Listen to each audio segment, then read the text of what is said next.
Thank you for checking out this special bonus episode of Agreeable Disagreements, where Andrew and I basically are just recycling stuff that's been cut from our most recent episode, which went on for way too long. Really, we just discuss Star Trek and have a debate about who's the better captain, Kirk or Picard. And then he brings up some feedback that a lot of listeners apparently think that I'm fairly leftist myself, and I take issue with that. And I'll explain that in this bonus clip. So make sure that you listen through to the end. Thank you for listening in the first place. And have a great night. Or day. Or whatever. I don't know when you're listening to this.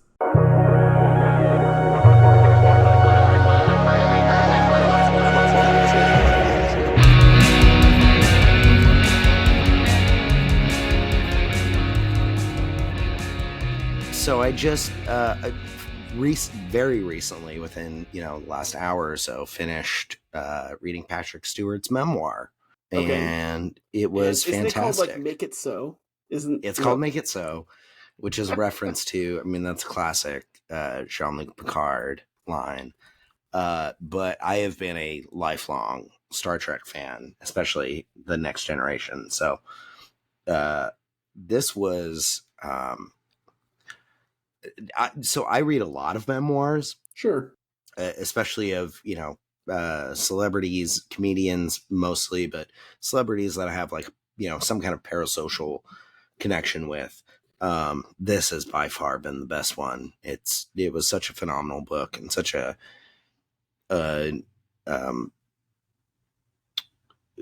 just gave me a lot of new insight on an actor that I've loved my entire life.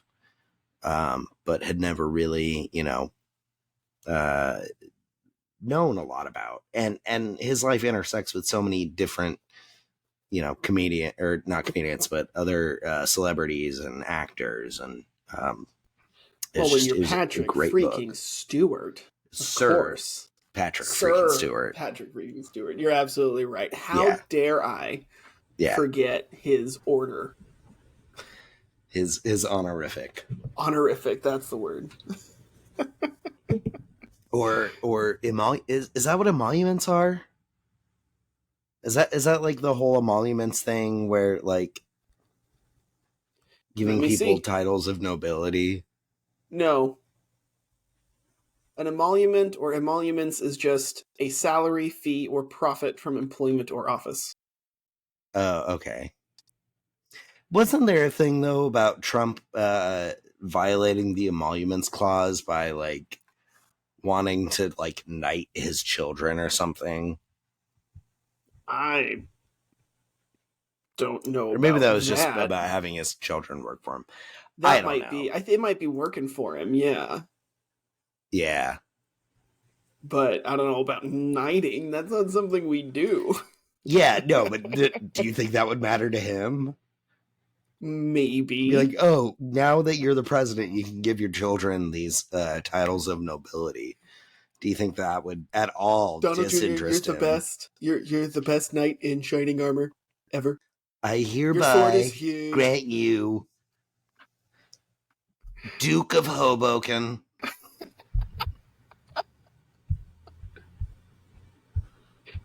Oh my gosh, I feel like that's a demotion instead of a promotion. Oh, Eric is just happy to have the attention. But Hoboken? Yeah. Oh, man.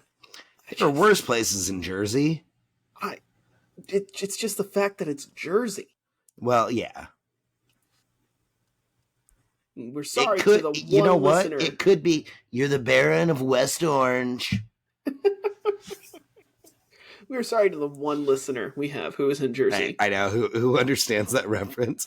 I was just there, so I got a little bit of a lay of the land, but trust me, I don't even know if Hoboken is better than West Orange. I will trust you, because I haven't been out there at all.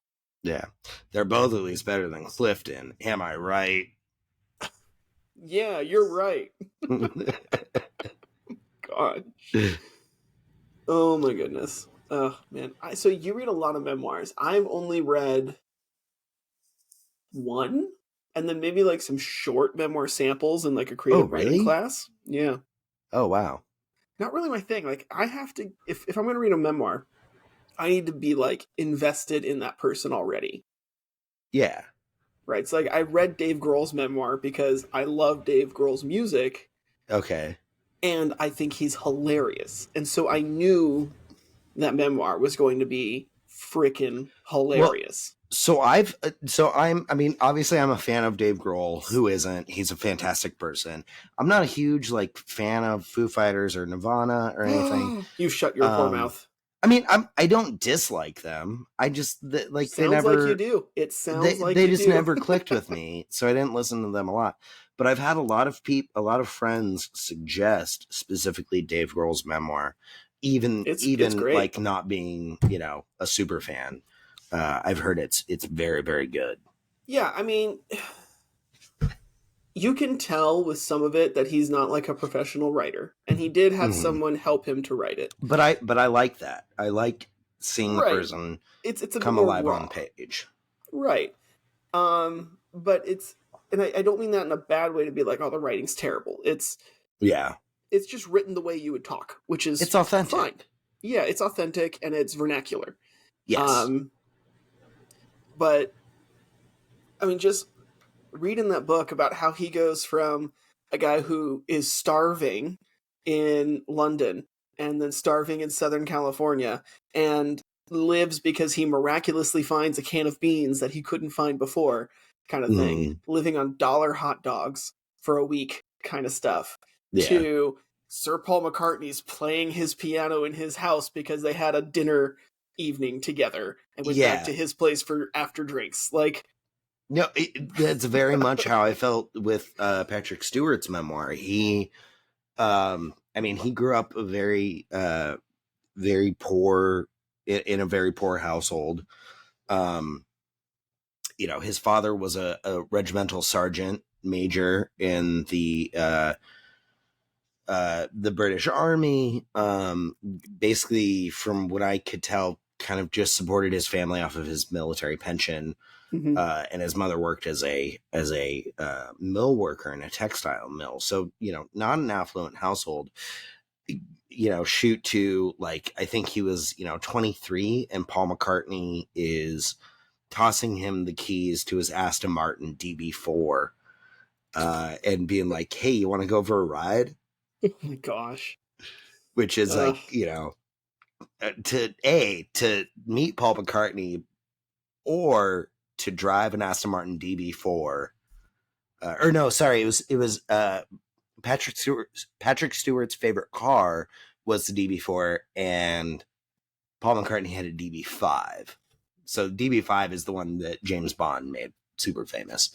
Okay. Yeah, that's just insane life stories. I know, but here's the real question then. This could be our first debate of the night. Kirk or Picard? Or there's a new series, Pike. Well, so Pike actually, Pike was the original captain in the original series.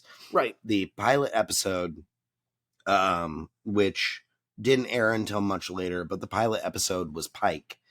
And then they came back, I think it's in maybe the second season of the original series.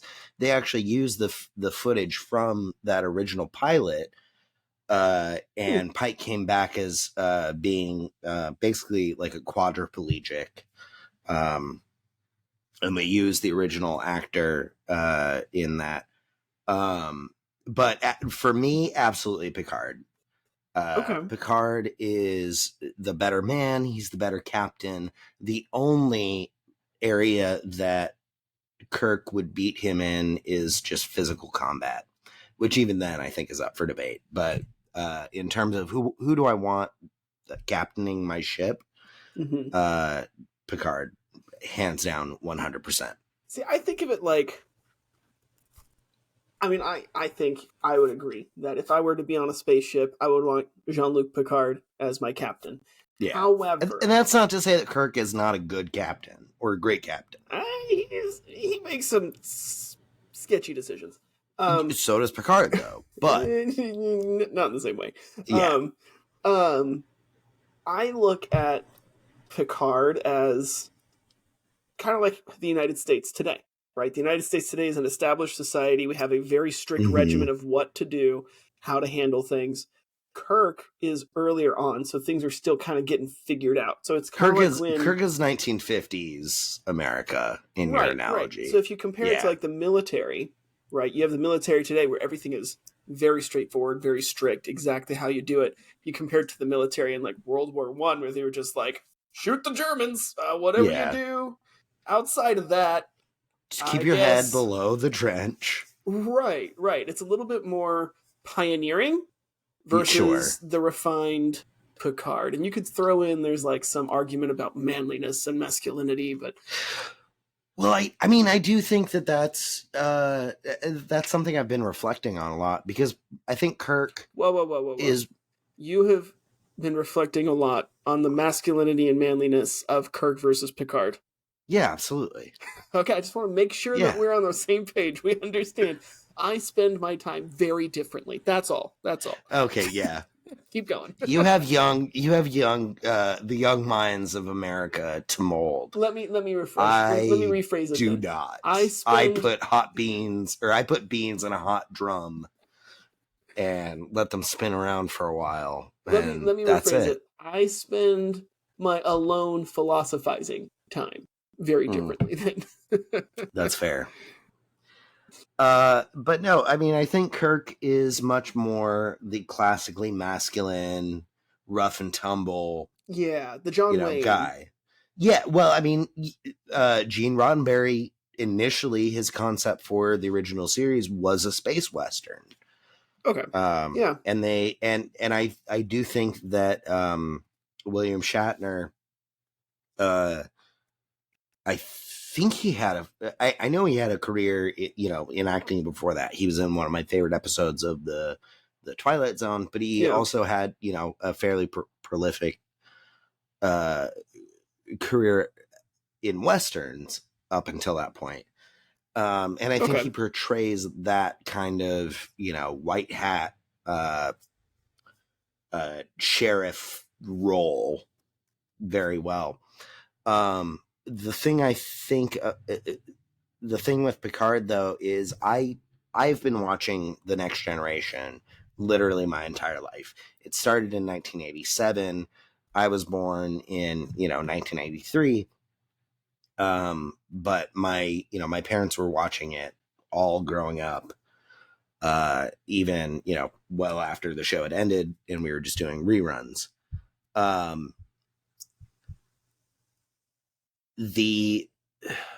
I attribute a lot of my sense of like what it is to be a man to Jean-Luc Picard, and particularly as Patrick Stewart portrayed him, being, a steadfast, confident person, but empathetic, sensitive, thoughtful, somebody who appreciates art and beauty while still being, very classically strong male figure. And it was very interesting to hear, Patrick Stewart's life and the things that contributed to that portrayal of a captain and everything. And it really, what I came away from it with is that, I really, really identify with Patrick Stewart, the person, and a lot of Patrick Stewart, the person, went into Jean-Luc Picard, the character, which is why I also, why I resonate so much with Picard's character. See, and my masculinity, I think, is much more in touch with William Riker, because I too like to put my feet on things. That's what I thought before. I mean, the beard, like, and I play trombone. He played trombone too. No, but it's because when I walk into a room, I like to put my one foot up on something, and I can't sit in seats normally. I have to go around the hard. Do you know why he did that? No, I don't. He had a back injury, and so he could not sit down in seats any other way. And because he's tall, he's like 6'4" or something. Yeah, he's huge. Yeah, Jonathan Frakes is Hold a on. massive person. That is the feedback that I get from most of my friends who themselves are fairly left leaning. A lot of them are very surprised that you call yourself not a leftist. I mean, people on the left don't use the term leftist because it sounds dumb, but a lot of my friends are very surprised that you don't consider yourself left leaning. Based on what you have espoused in this podcast. So let's be clear on where which I tend to agree on. Let's be very clear on how I differ with the left on some very key. I think you're a closet Democrat, Cameron. Spending. I do not think the government should be spending nearly as much money as it should on nearly as many things as it should. I think taxation is way out of control. I think that the pro-life, pro-choice debate, I am vehemently pro-life. Right. There are some exceptions that I would make that I think are common sense exceptions, but vehemently pro-life. Now, is that personally or politically? Both. Okay. Both. I am personally pro-life, and I think that I think abortion, especially late-term abortion or mid-term abortion, is killing a child, killing a human being. Which is very few of the abortions that are happening, but still different topic. I would extend that to all abortions. Certainly, yeah. But so definitely that. A lot of social issues. I think the left has the right idea, but they execute them poorly. Yeah. I can agree with some of that, in fact. And then a lot of their rhetoric, highly disagree with. A lot of the left, their stances on LGBTQIA stuff, I think it's fine that we allow people to live their lives and marry who they want, but I think they're pushing it way too much. Interesting. Right. I won't comment any further on that because we'll get into a much longer conversation, but interesting. I would say if I were to give myself any label, I would say I am closest to libertarianism, which has a lot of left views and has a lot of right views. But I feel like it has I also feel like libertarianism has a lot of both sides' views, but I think it has a lot of the worst views of both parts. Which is also why I am hesitant to call myself libertarian. If the term wasn't adopted by the left or by any other political group for another reason, I would call myself pro-choice. Not in the sense of abortion, but in the sense of I feel like you should have the ability to exercise your agency without the government stepping in on the majority of things. That is essentially what libertarianism is. Right, but there's libertarianism and there's the Libertarian Party. And I don't like the party. I'm okay with the theory. So I do not call myself a leftist, but I will gladly say that there are some things that I think the left gets right. Or gets correct. I think that you are more left-leaning than your average right-leaning person. Yes. I like to say that I'm in the middle. You're not in the middle. You're definitely not in the middle. I would say that I lean more to the right, mostly because of fiscal issues and some of my personal religious beliefs and how those affect my political beliefs. But you also don't tend to... In terms of your ideology, and I'm saying that to separate it from how you vote.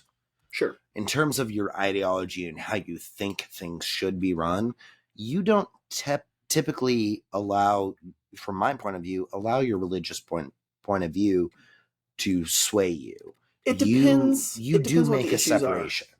I mean, it depends on what the issues are at hand. You know, I live in Indiana where abortion's just not really a big topic of conversation because outside of South Bend and Indianapolis and Bloomington, which are the three majorly blue cities in the state, everybody else is just kind of like, yeah, we're all on the same page. Abortion equals bad. So it's not really a topic. They're on the same page, but look at the numbers of people getting abortions. And I think you might be surprised. I think you're right. I think those are two separate issues. But what I'm trying to say is some things where I live just don't really come up, you know? And so I think like, I wouldn't be surprised if you vote for, to not allow abortion, but you're not going to be up in arms if the state itself, doesn't ban it. I think you're going to be thinking about other issues. Right. If I had to vote today, if I got my ballot today, the way things have been going on in my local elections and national elections, I would vote for a Democrat mayor in my town. Okay. A Republican governor, and probably a Republican nomination for president. Okay. And there's different reasons for all of them. That's not super surprising. Right. But I've got different reasons for all of them. The mayor, it's because he's actually walking around trying to talk to people and get to know people. Right. The Republican candidate, because our current incumbent mayor is stepping down, he's just really old. The Republican candidate, I've never seen him anywhere. I've just seen a few of his signs. Democratic candidate, he was at a festival that we had on Main Street, walking around, talking to people, introducing himself. Other Democratic city council members have been walking around canvassing, like knocking on doors, introducing themselves. They're not just resting on their laurels. Exactly. They're engaging. They're being part of the community. Right. And even if I disagree with someone, I like the fact that they're trying to serve the community. Because at the end of the day, that's what local politicians are for. They're here to serve the community. And I don't think you can do that if you don't talk to the community. Certainly. That being said... Can't disagree with that. That being said, the Democrats that run for governor out here are crazy. They run on a platform that cannot win in the state. And the Republican candidates that we have for governor are typically pretty moderate.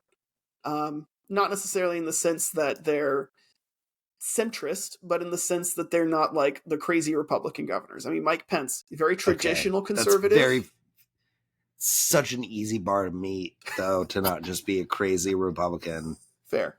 Yeah. So we could keep talking, but it's time to go. So why don't you do it? Because I got to get to bed.